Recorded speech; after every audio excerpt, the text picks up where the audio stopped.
Good afternoon students. आज की हमारी live class 11th class lesson number 6 कार्य ऊर्जा और शक्ति, जिसमें आज हमारे पास टॉपिक और कुछ सवाल न्यूमेरिकल के रूप में हम लेंगे, जिसमें हमारा टॉपिक है आज का शक्ति, पावर। शक्ति क्या है, हम आज के जो टॉपिक में इसमें डिस्कस करेंगे शक्ति के प्रकार, इसका न्यूमेरिकली फॉर्मूला और कुछ आंकिक सवाल। तो स्टूडेंट्स, वीडियो को आगे बढ़ाने से पहले मैं आपसे ये सजेस्ट जरूर करता हूं कि वीडियो को पूरा लास्ट तक जरूर देखिए और अपनी कॉपी में शॉर्ट नोट्स के रूप में जो बातें बोली जाती है उन्हें जरूर लिखिए। ठीक है स्टूडेंट्स, चलिए सबसे पहले हम कहते हैं शक्ति। देखिए शक्ति है क्या, शक्ति को हम कहते हैं इंग्लिश में पावर, ताकत, जिसको अपने जनरल वर्ड के रूप में बोलते हैं। देखिए स्टूडेंट्स, अपन ये कहते हैं कि जब किसी वस्तु को आपको ताकत दिखानी होती है, सामने वाले को ताकत दिखानी होती है, तो वो घटना होती है बल। मतलब कि बल के प्रभाव में ही शक्ति को पढ़ा जाता है। और ये बल जो लगता है ये एक समय के लिए लगता है, एक निश्चित समय के लिए लगता है। तो इस प्रक्रिया में हम ये कहते हैं कि किसी वस्तु पर कार्य करने की दर, किसी वस्तु पर कार्य करने की दर को उस वस्तु की शक्ति कहते हैं। अर्थात कार्य बल से रिलेटेड है और समय इसमें इंक्लूड किया गया है, कितने समय तक आपने उस पर कार्य किया वह उस वस्तु की शक्ति के रूप में पढ़ा जाएगा। तो इसकी परिभाषा के रूप में हम ये कहते हैं स्टूडेंट्स, परिभाषा लिखते हैं, कार्य करने की दर को शक्ति कहते हैं। इसकी परिभाषा आपके पास बनती है, देखिए मैं नोट्स किस तरह से लिख रहा हूं इसके, आप ध्यान से इसी तरह से लिखें। परिभाषा, कार्य करने की दर, कार्य करने की दर को शक्ति कहते हैं, शक्ति कहते हैं। ठीक है स्टूडेंट्स, यह आपके पास यह एक अदिश राशि है, एक अदिश राशि होती है। अब देखिए मैं इसका आपको मात्रक बनाना सिखाऊंगा, लेकिन उसके पहले आप इसका फॉर्मूला देखिए, फॉर्मूला क्या बनेगा, फिर हम उसका आपको मात्रक, एसआई पद्धति में इसका मात्रक क्या होगा, नॉर्मल मात्रक आप इसको कैसे बनाओगे। देखिए स्टूडेंट्स, हम ये कहें कि यदि किसी वस्तु पर जो बल कार्य करता है वह W कार्य करता है और T समय के लिए कार्य किया जाता है, तो मैंने ये लिखा इसको संक्षेप में फॉर्मूला बनाने के लिए, यदि वस्तु पर T समय के लिए W कार्य किया जाता है, W कार्य किया जाता है, तो शक्ति आपको बनेगी P बराबर होगा कार्य बटे समय। मतलब कि आपका फॉर्मूला बनेगा जिसको आप लिख सकते हैं P बराबर W बटे T। ये एक सामान्य फॉर्मूले के रूप में आपको प्राप्त होता है, आप इस सामान्य फॉर्मूले का यहां उपयोग कर सकते हैं। ठीक है स्टूडेंट्स, चलिए अब मैं आपको ये बताता हूं कि अपने पास शक्ति कितने प्रकार की बनती है और किस तरह से आप इसको व्युत्पन्न करेंगे। तो मैंने लिखा यहां पे शक्ति निम्न प्रकार की होती है, निम्न प्रकार की होती है। देखिए इसमें एक बेहद इंपॉर्टेंट फॉर्मूला आएगा, उसको रिमार्क करिएगा। कंपटीशन लेवल में चाहे वह छोटे से छोटा एग्जाम हो, वहां पर भी इस तरह का क्वेश्चन पूछा जा सकता है। एक जनरल एग्जाम, कांस्टेबल भर्ती परीक्षा, RPSC second grade, RPSC first grade, RPSC third grade, तीनों लेवल के एग्जाम में यह टॉपिक एक बेहद इंपॉर्टेंट बन जाता है। ठीक है ना स्टूडेंट, तो इस दृष्टि से आप यहां पर इस टॉपिक को इंक्लूड करिए और अपनी कंडीशन को यहां पर कंटिन्यू आप कीजिए। चलिए हम लेते हैं सबसे पहले नंबर 1 के रूप में है अपने पास औसत शक्ति। औसत शक्ति, देखिए नाम से ही स्पष्ट है, औसत लेना। ठीक है ना, नाम से आपको स्पष्ट बोलता है ये औसत लेना। तो औसत लेने के लिए आपके पास जो शक्ति बनेगी उस प्रक्रिया में आप ये कह सकते हैं, यदि किसी निकाय पर किसी निकाय पर डेल्टा W कार्य डेल्टा T समय के लिए किया जाता है, समय के लिए किया जाता है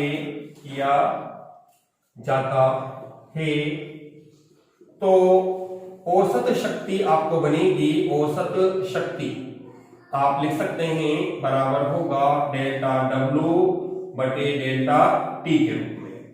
जैसा कि हमने पहले कि हमारे पास जो टॉपिक हमने पढ़ा था लेसन नंबर 3 की, हमने हमारी वीडियो में आपको बताया था कि औसत के रूप में डेल्टा अंतराल के रूप में आप ले सकते हैं, ठीक है ना।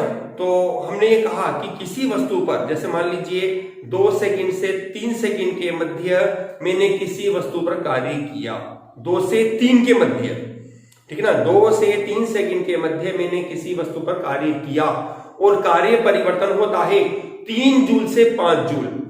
तो कार्य परिवर्तन कितना हुआ, 5 माइनस 3 बटे 3 माइनस 2, ठीक है ना। तो ये आपके पास आ जाएगी औसत शक्ति के रूप में।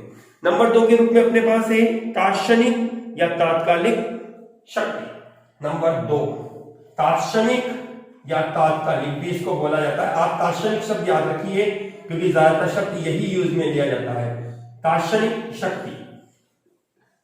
तो हमने ये कहा किसी विशिष्ट क्षण पर, किसी विशिष्ट क्षण, पर्टिकुलर टाइम जो आपको मिलेगा, जैसे आपसे पूछा जाए कि t बराबर 2 सेकंड पर या t बराबर 1 सेकंड पर, लेकिन ये समय ध्यान रखना किसी विशिष्ट क्षण से मतलब है अल्प समय, सूक्ष्म समय, जिसको सूक्ष्म समय अंतराल के रूप में अपन कहते हैं, सूक्ष्म समय अंतराल, ठीक है।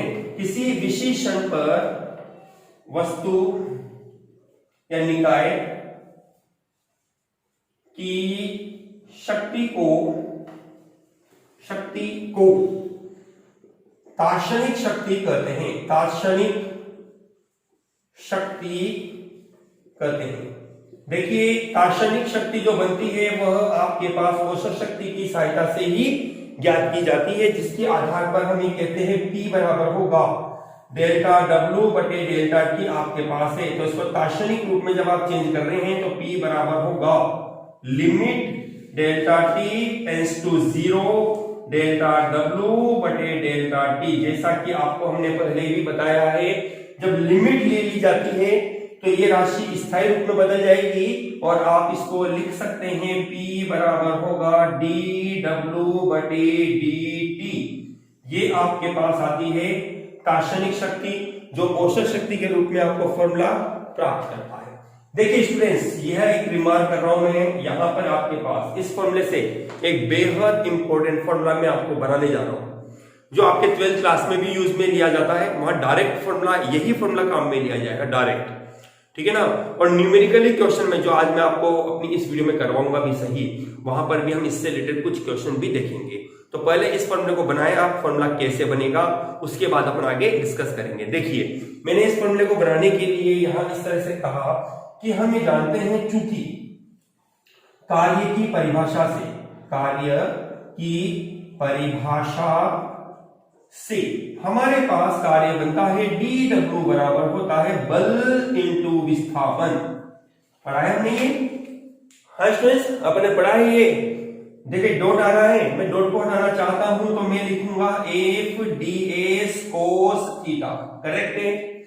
इसको अपन लेते हैं नंबर 1 लेते हैं, इसको अपन नंबर 2 बोल देते हैं, इसको अपन लेते हैं नंबर 3, ठीक है स्टूडेंट्स। हमने समीकरण 2 व 3 को शामिल किया, 2 व 3 से आपके पास क्या बनेगा?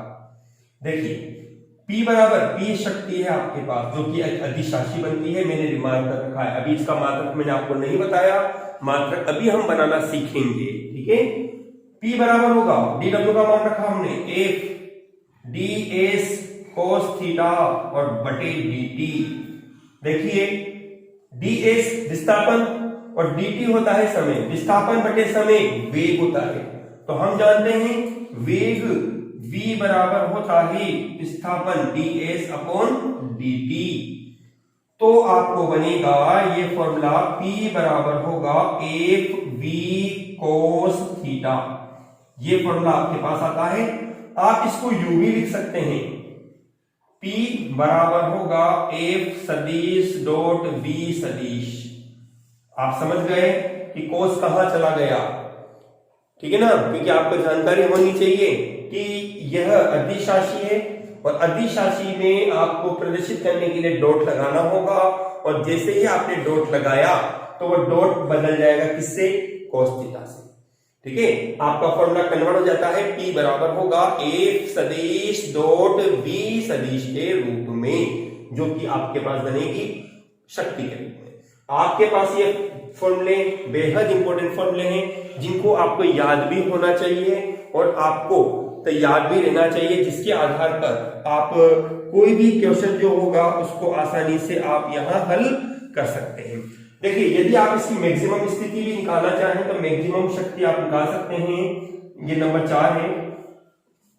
यदि हमने ये कहा थीटा इक्वल टू 0 डिग्री, तो आप जानते हैं cos 0 डिग्री बराबर 1 होता है, अतः आपको बनेगा P मैक्सिमम बराबर होगा FV। ध्यान देना इस बात पे, किसी वस्तु की अधिकतम शक्ति कब होगी, अधिकतम शक्ति कब बनेगी, जब आपने जो बल लगाया वह वस्तु की गति की दिशा में लगाया, ठीक है ना। तो ऐसी स्थिति में जो वस्तु की शक्ति होगी वो आपके पास सर्वोत्तम होगी, अधिकतम बनेगी। क्या होगी, सर्वोत्तम होगी, अधिकतम बनेगी, ठीक है स्टूडेंट्स। इस तरह से हमने आज हमारी इस क्लास में अभी क्लास पूरी नहीं हुई है, कंटिन्यू रखिए आप अपने आप को। हमने पढ़ा सबसे पहले तो कार्य करने की दर को हम शक्ति कहते हैं, जो कि एक अदिश राशि होती है। मात्रक बनाना अब मैं सिखाऊंगा आपको इसके बाद, ठीक है। हमने कहा यदि t समय के लिए किसी वस्तु पर W कार्य किया जाता है तो आपके पास बनेगा शक्ति P बराबर होगा कार्य बटे समय, मतलब कि P बराबर W बटे T, ठीक। हमने कहा शक्ति निम्न प्रकार की हो सकती है। देखिए, पहले एक औसत शक्ति जनरल परिभाषा है कि आपने किसी निकाय पर डेल्टा W कार्य डेल्टा T समय के लिए किया, क्योंकि कार्य बटे समय निकालना है, तो जब तक कार्य नहीं आएगा तब तक आप उसको शक्ति के रूप में परिभाषित नहीं कर सकते, ठीक है।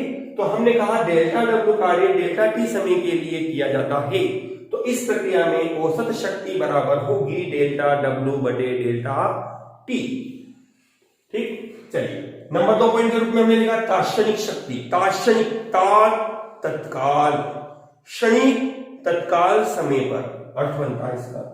तो हमने कहा किसी विशेषण या सूक्ष्म समय अंतराल बहुत अल्प समय के लिए, जैसे मेरे सवाल में कहा कि 30 मिनट बाद, बहुत बड़ा समय हो गया, मैंने आपसे कहा 30 सेकंड अल्प समय है ये आपके पास, ठीक है ना। तो ऐसी स्थिति पर वस्तु की शक्ति क्या होगी, P बराबर बनेगा डेल्टा W बटे डेल्टा T। स्थायी रूप में बदलने के लिए आपने लिमिट ली, limit delta T tends to 0, इसका मतलब होता है कि डेल्टा T का मान अल्प है लेकिन 0 नहीं होगा, ठीक है। तो डेल्टा W बटे डेल्टा T, P बराबर हो जाएगा dW बटे dt। हमारा आंसर तो ऐसे आ गया तात्क्षणिक का, लेकिन आप इसको एक स्टैंडर्ड रूप में, जो कि सबसे इंपॉर्टेंट परिभाषा बनती है, मोस्टली स्टूडेंट्स को याद भी नहीं होता कि शक्ति का बल और वेग के साथ भी कोई संबंध होता है, ठीक है, याद रखना इसको। डेल्टा dW को हमने लिखा कार्य की परिभाषा के आधार पे बल इंटू विस्थापन, जिसको आप लिख सकते हैं, डॉट आ रहा है, अदिश होना है, इसलिए कोष्ठक के रूप में आप इसको लिख सकते हैं, ठीक है। तो आपके पास बनेगा F ds cos थीटा बटे dt, ds अपॉन dt जो कि विस्थापन बटे समय है, जिसको अपन लिखते क्या, वेग। तो अपने पास बनेगा F v cos थीटा। यदि आप इसको सदिश रूप में कन्वर्ट करना चाहते हैं तो आप लिख सकते हैं F सदिश डॉट v सदिश, ठीक है। ये तो हमारे पास एक जनरल फॉर्मूले आ गए, और आप थीटा इक्वल टू 0 डिग्री लेते हो, क्योंकि cos 0 का मान अधिकतम 0 डिग्री पर बनता है, जिसका मान होता है 1। तो P मैक्सिमम बराबर बनेगा FV। ये आपके पास शक्ति का अधिकतम मान है, जिसको हमने हमारे इस क्लास में याद किया। जल्दी से इसका स्क्रीनशॉट लीजिए, फिर मैं इसका मात्रक और बीमा बनाना आपको सिखाता हूं। चलिए स्टूडेंट्स, अभी तक आपने शक्ति को परिभाषित किया और एक बेहद इंपॉर्टेंट फॉर्मूला P बराबर FV cos थीटा या P बराबर F सदिश डॉट V सदिश के रूप में आपने प्राप्त किया, ठीक है स्टूडेंट्स। अब मैं आपको शक्ति का मात्रक और उसकी बीमा बनाना सिखाता हूं। मैंने इसको अलग से इसलिए लिखा स्टूडेंट्स कि आपके पास शक्ति के मात्रक सीजीएस पद्धति में क्या होगा, एमकेएस में क्या होगा, एसआई में क्या होगा, एफपीएस में क्या होगा, सभी पद्धति में मैं आपको इसका मात्रक बताने जा रहा हूं। जैसा मैंने कहा, वैसे तो टॉपिक बहुत छोटा है, टॉपिक तो आपका ये खत्म हो गया, लेकिन अदर कॉम्पिटिटिव एग्जाम के लिए, छोटे से छोटे बड़े से बड़े एग्जाम के लिए यह टॉपिक एक ऐसा टॉपिक होता है, कहने को सरल लगता है, लेकिन जब क्वेश्चन में वैल्यू देकर आपसे आंसर पूछता है तो ये हमें नहीं पता लगता कि हम कौन सा फॉर्मूला किस समय लगाए। ठीक है ना स्टूडेंट्स, इसलिए हमने इस टॉपिक को पूरा डिटेल लिया है एक साथ, एक कंबाइंड रूप में। चलिए सबसे पहले तो अपन इसका मात्रक बनाना सीखते हैं। इसका मात्रक क्या बनेगा, तो देखिए स्टूडेंट्स, सबसे पहले अपने पास एसआई पद्धति के रूप में बोलते हैं, तो हम ये कहते हैं कि एसआई पद्धति में मात्रक बनाए आप इसको, तो आप देखते हैं कि कार्य का मात्रक जूल होता है और समय का मात्रक सेकंड होता है। तो हमारे पास बनेगा जूल प्रति सेकंड। देखिए ध्यान देना, जूल प्रति सेकंड को आप वाट भी कहते हैं, वाट जिसको W से लिखा जाता है, होता है। इस आधार पर हम इसकी एक परिभाषा बनाने जा रहे हैं स्टूडेंट। देखो, 1 वाट बराबर होगा 1 जूल बटे 1 सेकंड। चलिए हम 1 वाट की परिभाषा बनाते हैं। देखिए कैसे, यदि किसी वस्तु पर 1 जूल कार्य 1 सेकंड के लिए किया जाता है तो उस निकाय या वस्तु की जो शक्ति होगी वो 1 वाट कहलाती है। वाट पे लिखता हूं मैं, यदि किसी वस्तु पर 1 जूल कार्य 1 सेकंड के लिए किया जाता है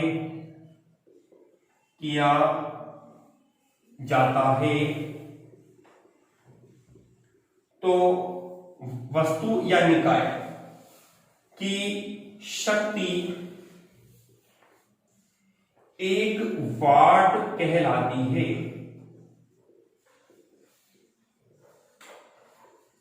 ठीक है स्टूडेंट्स, ये आपको मैंने 1 वाट की परिभाषा लिखी है।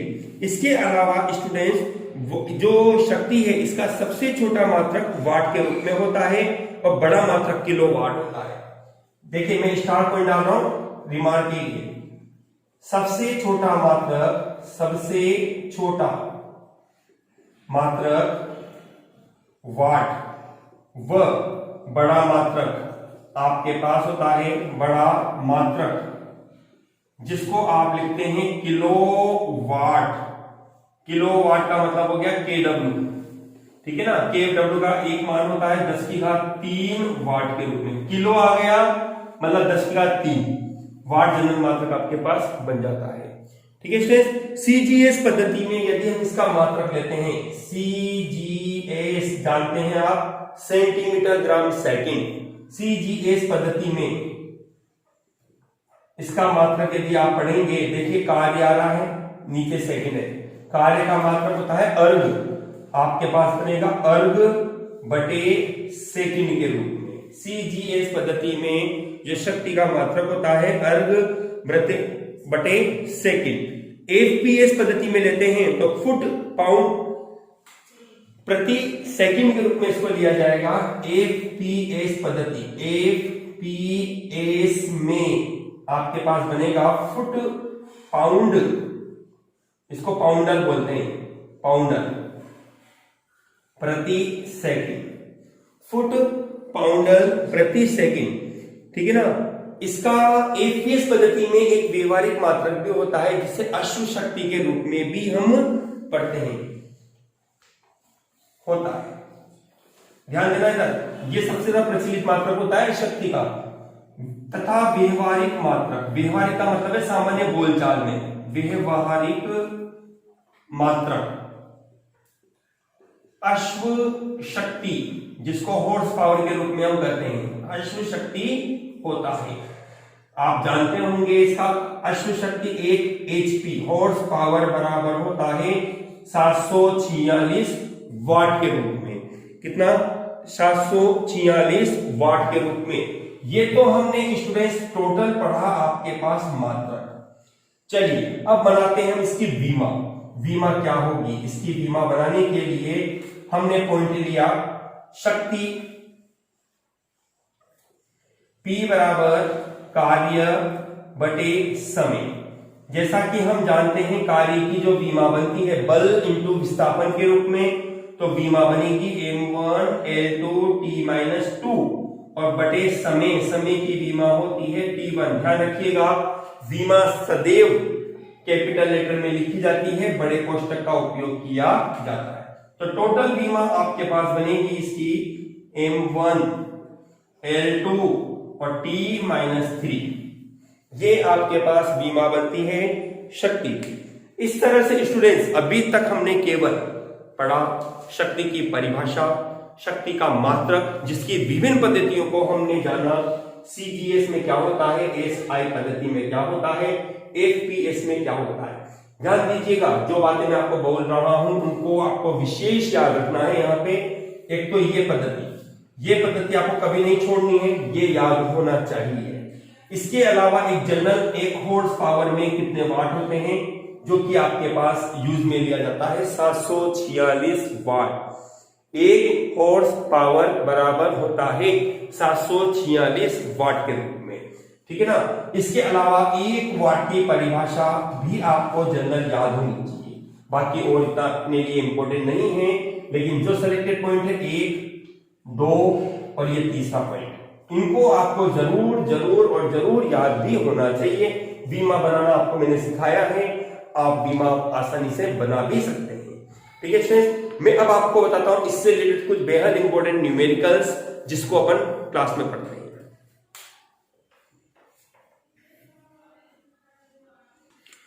चलिए स्टूडेंट्स हमने टॉपिक को कंप्लीट कर लिया। अब मैं आपको यहां पर शक्ति से संबंधित कुछ न्यूमेरिकल जो चल रहे हैं अपने, उनको मैं डिस्कस करूंगा, जिसमें मैंने एक बेहद इजी सवाल नॉर्मल, जैसा कि मैंने कहा आपको अपना जो आज का जो इस क्लास का लेवल है लोवेस्ट से लेकर मैक्सिमम तक भी होगा। ये क्वेश्चन ऐसा क्वेश्चन है जो लोवेस्ट एग्जाम कांस्टेबल भर्ती परीक्षा 2nd ग्रेड 3rd ग्रेड में इजी वे में पूछा जा सकता है, ठीक है स्टूडेंट्स। चलिए हमने ये कहा यहां पर सवाल में कि एक इंजन है 10 किलोवाट ऊर्जा। अब देखो डाउट हो गया कि सर ये क्या चीज दे रखी है, ऊर्जा 10 किलोवाट।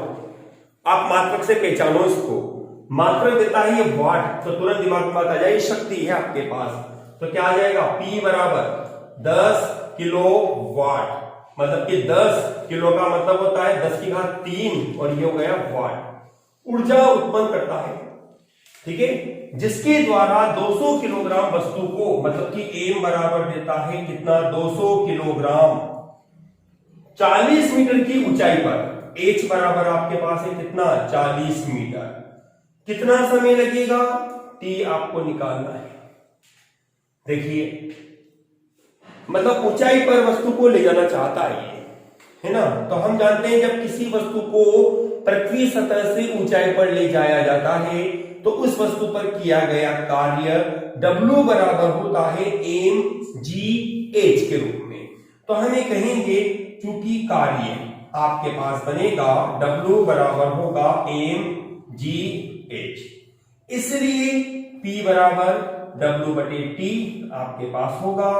आपको मान निकालना है T का, तो T बराबर हो जाएगा W बटे P। W का मान आपके पास है mgh बटे P का मान आपके पास है 10 इंटू 10 की घात 3। चलिए वैल्यू रखते हैं इसमें। M का मान 200 किलोग्राम, 200 इंटू G का मान जनरली तो होता है 9.8 मीटर प्रति सेकंड स्क्वायर, लेकिन हम इसको सुविधा के लिए 10 ले सकते हैं। लेकिन यदि पेपर में यहां ब्रैकेट में वो यू कह देता 9.8 मीटर प्रति सेकंड स्क्वायर, तो आपको यहां यही वैल्यू लेनी होगी। ध्यान रखिएगा यहां आपको यही वैल्यू लेनी होगी, और यदि से ऐसा कुछ नहीं कहा तो आप 10 मीटर प्रति सेकंड स्क्वायर भी यहां यूज में ले सकते हैं। तो आपके पास बनेगा 200 इंटू मैंने ले लिया 10 इंटू एच का मान आपके पास है 40 मीटर बटे 10 इंटू 10 की घात 3।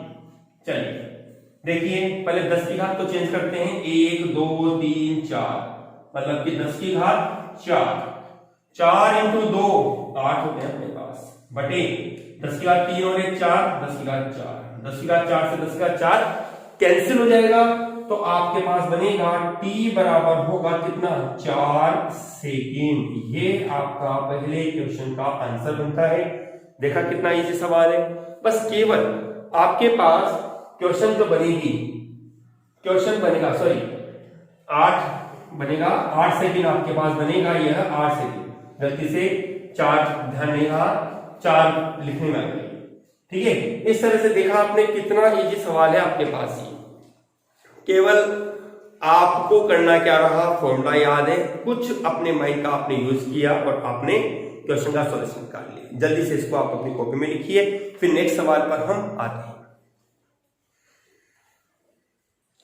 चलिए स्टूडेंट्स, नेक्स्ट सवाल है, बेहद शानदार सवाल है आपके पास। एक घोड़ा है, क्षैतिज के साथ 60 डिग्री का कोण पर 40 न्यूटन का बल लगाता है, मतलब क्षैतिज के साथ यह जो बल बनता है वह आपके पास हो गया 60 डिग्री का कोण बनाते हुए, ठीक है ना। और उसकी जो रफ्तार है 7.2 किलोमीटर प्रति घंटे की चाल से गाड़ी को खींचता है, मतलब कि v बराबर आपको दे रखा है 7.2 किलोमीटर प्रति हॉवर, ठीक है। बल F का मान आपको दे रखा है कितना, 40 न्यूटन। समय t आपको दे रखा है 10 मिनट। आपसे पूछा गया है बताइए कितना कार्य करेगा, इसकी शक्ति क्या होगी। चलिए स्टूडेंट्स, जल्दी से अपन अपना सवाल सॉल्व करते हैं। पहले तो आप ये देखिए कि इस सवाल में इसने जो पद्धति आपको दे रखी है उसका रूपांतरण कैसे करें। 40 न्यूटन ये तो एक सिंपल एसआई या एमकेएस पद्धति के रूप में आपका काउंट हो गया, लेकिन यह इसने दे रखा है किलोमीटर और प्रति हॉवर, तो इसको बदलना पड़ेगा आपको मीटर प्रति सेकंड के रूप में। तो आप इसको लिखेंगे, मैंने आपको तरीका बता रखा है, जब भी किलोमीटर प्रति हॉवर को आप चेंज करना चाहते हो तो 5/18 से गुणा कर दो, तो आपका ये आंसर किसमें बदल जाएगा, मीटर प्रति सेकंड में चेंज हो जाएगा, ठीक है। 10 मिनट है, इसको भी चेंज करो, तो 10 × 60 ये हो गया आपके पास किसमें, सेकंड में। तो इसलिए पहले कार्य निकालते हैं अपन। कार्य W बराबर होता है F सदिश A सदिश, क्योंकि इसने थीटा आपको दे रखा है कितना, 60 डिग्री। थीटा लेने की वजह से हमने सदिश चिन्हों का यह उपयोग किया है। इसको आप लिख सकते हैं F S cos थीटा। तो अपने पास क्या बनेगा, F का मान कितना होता है 40, S का मान कितना होगा, विस्थापन इसने नहीं दे रखा, कोई बात नहीं, विस्थापन को अपन ऐसे कैसे ही ले लेते हैं, बाद में बात करेंगे इसके बारे में। कोस थीटा का मान आपके पास है 60 डिग्री के रूप में। चलिए ये तो हो गया कार्य, ठीक है। इसलिए P बराबर बनता है W/T, ठीक है ना। W आपके पास कितना है 40, S मतलब कि विस्थापन, और कोस 60 डिग्री, और बटे कितना T। अब देखो ध्यान दो, विस्थापन बटे समय जो कि होता है वेग, हम जानते हैं वेग आपके पास जो बनता है S/T, वैल्यू रख दो उसमें आप। P बराबर क्या हो जाएगा 40 × V × cos 60 डिग्री। cos 60 का मान जल्दी से ज्ञात करिए, cos 60 का मान कितना होता है, तो आपके पास बनेगा 40 × V का मान आपके पास है 7.2 × 5/18, ये मैंने पूरे V का मान लिखा है यहाँ पे। cos 60 का मान आपके पास होता है 1/2। चलिए इसको सोल्व करिए आप जल्दी से। आपने इसका पॉइंट लगाया, ऊपर 72 हो गए, 0 से 0 कट गए, ठीक है। 18 से 72 करते हैं कितनी बार, 4 बार, 4 चौक 16, 16 पंजे 80, 80/2 मतलब कि 40। तो आपके पास बनता है P बराबर 40 वाट। एक बार कैलकुलेशन चेक कर लीजिएगा स्टूडेंट्स, कैलकुलेशन चेक कर लीजिएगा। P बराबर आपके पास आया 40 वाट। ये आपके पास आपने ज्ञात किया क्या चीज, शक्ति, जो कि आपका सवाल बनता है। अब इसे कार्य इसने केवल ये कंफ्यूज करने के लिए आपको दिया है यहाँ पर कि आप कार्य का रूपांतरण कैसे करेंगे। ये फॉर्मूला आपका आंसर बना देता है यहाँ पे। आप चाहो तो ज्यादा ज्यादा यहाँ cos 60 की वैल्यू रख सकते हैं आप, ठीक है, इसमें ही आपका आंसर बन जाएगा। फिर अपन लेते हैं नेक्स्ट सवाल, जल्दी से इसको लिखिए आप, फिर नेक्स्ट सवाल पर आते हैं। चलिए कार्य भी देखिए आप निकाल सकते हैं, जनरली फॉर्मूला आपके पास है, इसलिए W बराबर P इंटू टी। P का मान आपके पास है 40, ये समय पूछता है 10 मिनट, तो 10 मिनट को आपने कन्वर्ट कर रखा है सेकंड में, तो 600 आपके पास आ जाएगा, तो बराबर कितना 24,000 या 24 किलो जूल। आप तो यूं लिख दीजिए 24,000 जूल आपका आंसर होगा। इस तरह से ये कार्य कंप्लीट होता है। चाहे तो कर सकते हैं आप, वैसे तो आपका यही आंसर बन जाता है यहाँ पे, लेकिन विस्थापन इसने नहीं दे रखा था, आप इसको स्टैंडर्ड रूप में कन्वर्ट करके इसको कैलकुलेट कर सकते हैं। चलिए स्टूडेंट्स अगला सवाल लेते हैं। एक ट्रेन का इंजन है जिसकी स्पीड आपको दे रखी है 60 किलोमीटर प्रति घंटे की चाल से गति करता है। घर्षण के विरुद्ध 4000 न्यूटन का बल लगाया जाता है। सबसे पहले तो अपन लिखते हैं F 4000 न्यूटन, ठीक है ना।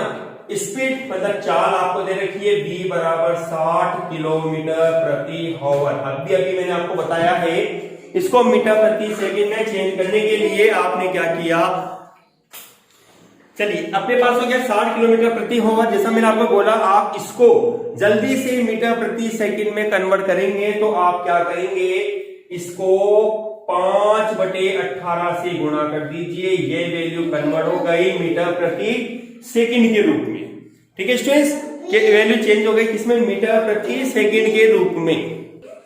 चलिए अब देखिए अपने पास P निकालना है। हम जानते हैं फॉर्मूले के रूप में P बराबर होता है FV।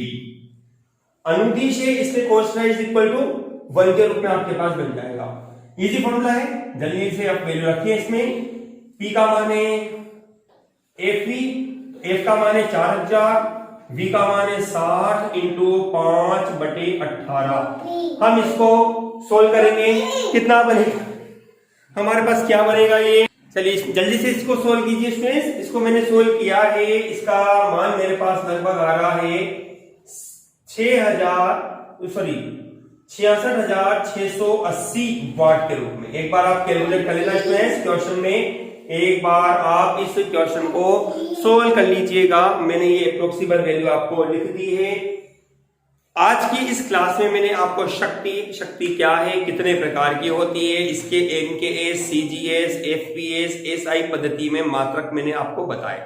इसके साथ साथ हमने कुछ बेहद इंपॉर्टेंट क्वेश्चन जो लोवेस्ट से लेकर मैक्सिमम जो हाई एग्जाम आपके पास है वहां तक पूछे जाने वाले सवाल रहे, उनके बारे में हमने डिस्कस किया। इसके अलावा मैंने आज आपको शक्ति का एक इंपॉर्टेंट फॉर्मूला P बराबर F इंटू V या P बराबर FV cos थीटा के बारे में भी बताया।